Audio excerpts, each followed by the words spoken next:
നമസ്കാരം. റാഫ്റ്റോ ഫുട്ബോളിലേക്ക് അവർക്കും സ്വാഗതം. സാബി അലോൺസോയെ സാക്ക് ചെയ്യുകയാണെങ്കിൽ റയൽ ആരെ കോച്ചാക്കും എന്നതിനെക്കുറിച്ച് സ്പാനിഷ് മാധ്യമങ്ങൾ കൂലങ്കഷമായിട്ട് ചർച്ച ചെയ്യുന്ന ഒരു സമയമാണ്. അപ്പോൾ അവർ റിപ്പോർട്ട് ചെയ്യുന്ന കാര്യമാണ്, സാബി അലോൺസോ പുറത്താവുകയാണെങ്കിൽ ഡേവിഡ് ആഞ്ചലോട്ടിയെ ഒരു പക്ഷേ റയൽ മാഡ്രിഡ് കോച്ചാക്കിയേക്കും. അദ്ദേഹത്തെ അവർ പരിഗണിക്കുന്നുണ്ട്. ഡിയാരിയോ AS ആണ് ഇങ്ങനെ ഒരു കാര്യം റിപ്പോർട്ട് ചെയ്യുന്നത്. David Ancelotti is one of the likely replacement if Xabi Alonso leaves.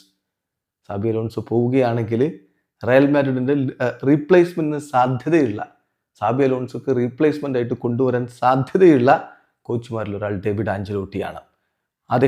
അദ്ദേഹത്തിൻ്റെ പിതാവിനോടൊപ്പം റയൽ മാഡ്രിഡിൽ മികച്ച പെർഫോമൻസ് ആണ് നടത്തിയിട്ടുള്ളത്. അതുപോലെ തന്നെ ക്ലബിനെക്കുറിച്ചും ടീമിനെക്കുറിച്ചും വ്യക്തമായ ധാരണയുണ്ട്. അത് ഗുണകരമാകുമെന്നാണ് പ്രതീക്ഷിക്കുന്നത് എന്നാണ് ഡിയാരിയോ ASൻ്റെ റിപ്പോർട്ട്. അപ്പോഴുള്ള ചോദ്യം, സാബി അലോൺസോനെ സാക്ക് ചെയ്യപ്പെടുന്നുണ്ടോ എന്നുള്ളതാണ്.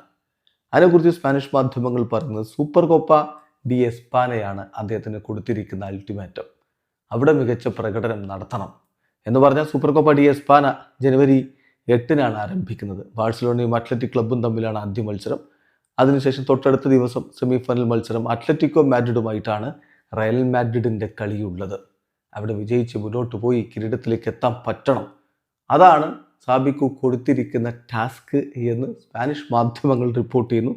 അതിലെന്ത് സംഭവിക്കുമെന്നുള്ളത് കണ്ടറിയണം. ഡേവിഡ് ആഞ്ചലോട്ടിയുടെ കാര്യത്തിൽ നിങ്ങൾക്കറിയാവുന്ന പോലെ അദ്ദേഹം കാർലോ ആഞ്ചലോട്ടിയുടെ അസിസ്റ്റൻ്റായിട്ടാണ് വർക്ക് ചെയ്തുകൊണ്ടിരുന്നത്.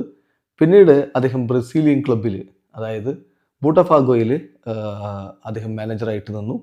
പക്ഷേ അവിടെ നിന്ന് ഇപ്പം അദ്ദേഹം ഇറങ്ങിയിട്ടുണ്ട്. ഇനി എങ്ങോട്ട് എന്നുള്ളതാണ് കണ്ടറിയേണ്ടത്. തൽക്കാലം അദ്ദേഹം ബ്രസീലിയൻ ദേശീയ ടീമിൻ്റെ അസിസ്റ്റൻ്റ് കോച്ചായിട്ട് കാർലോ ആഞ്ചലോട്ടിക്കൊപ്പം തുടരുമെന്നാണ് ബ്രസീലിൽ നിന്നുള്ള റിപ്പോർട്ടുകൾ. വീഡിയോ അവസാനിക്കുന്നു. ഫുട്ബോൾ ലോകത്തെ കൂടുതൽ വിശേഷങ്ങളുമായി റാഫ്റ്റോ എത്താം.